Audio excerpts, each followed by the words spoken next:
we saw the final two of the final SmackDown Women's Money in the Bank qualifying matches on SmackDown with Jade Cargill versus It's Jade, Candice LeRae, and Tiffany Stratton. Okay, so Tiffany won, and then Naomi beat Indy Hartwell and Blair Davenport. Oh, my girl. I was really sad. I thought Blair should have won. So do I. But I know that's not yet. I get it. Like, she's not ready for that yet. I know, but I felt like it was such a lame debut for her. You know what I mean? Like, but whatever. So we have one final spot in the women's Money in the Bank ladder match, and we're gonna see that on Raw, which is Zoe Stark versus Dakota Kai versus Ivy Nile. I kind of feel like if we're trying to do a pick right now, I'm kind of torn because I can see Dakota Kai doing it simply because it's like, okay, Damage Control is going to take over the Money in the Bank. Io Sky is already in there. Why not? But then at the same time, I really wouldn't be mad about Zoe Stark winning. She doesn't have any alliances in the match. So I'm not saying I prefer one or the other. I'm just saying I know. Regarding possibilities, I think that Ivy Nile is completely out. No, Ivy Nile, there's no reason for her to be in it. And Zoe Stark, I would be more on that side if I didn't see Dakota Kai's stream of how she was pretty much begging to be in singles matches on PLEs. And this technically counts as that singles type of match to be featured. Mm-hmm. I want to see her. I think that she's so underappreciated and undervalued within Damage Control. Like, everyone just knows her as her role as Dakota Kai in Damage Control, but what is Dakota Kai like outside of Damage Control when she's on her own? And she did a really good job of that in NXT, paving a path for herself. Let's see it in a Money in the Bank type of match, and this would be a great opportunity to pay it forward to her. I'm for it. Like, I want to see her in these big type of matches. No, I agree. And I think that they could make it interesting for with Io being in the match too. Mm-hmm. So it's like they can work together, they could not work together. This could be the beginning of the split of Damage Control, maybe, because Io is mad that Dakota is trying to get the briefcase, whatever. Like, there are ways they could go about it if they really wanted to. So then we also have the men's final Money in the Bank match on Raw, which will be Sheamus versus Drew McIntyre versus Ilya Dragunov. And I don't care who wins. Don't care who wins. I care. But okay, I take it back. I lost.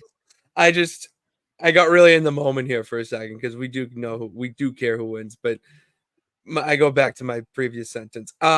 Any other time I don't care who wins because this match is just gonna slap, literally. Like, literally slap. So I just want to see this on Monday night, and the fact that we're gonna be streaming is gonna be awesome. Yeah. So I mean, based on storyline, I assume Drew McIntyre is gonna win, but the problem is we saw what happened on SmackDown in LA Knight's match with Santos and Logan Paul.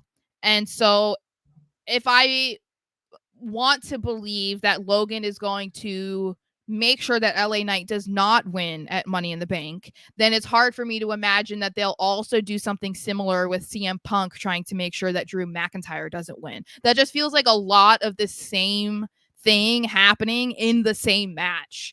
So in that case, I don't know. Like, I feel like it would make the most sense for Drew McIntyre to win, but if Punk is going to try to mess with him, maybe now's the time to do it instead of at the pay-per-view, just because I assume that's what's going to happen with Logan Paul and LA Knight to set up their match at SummerSlam.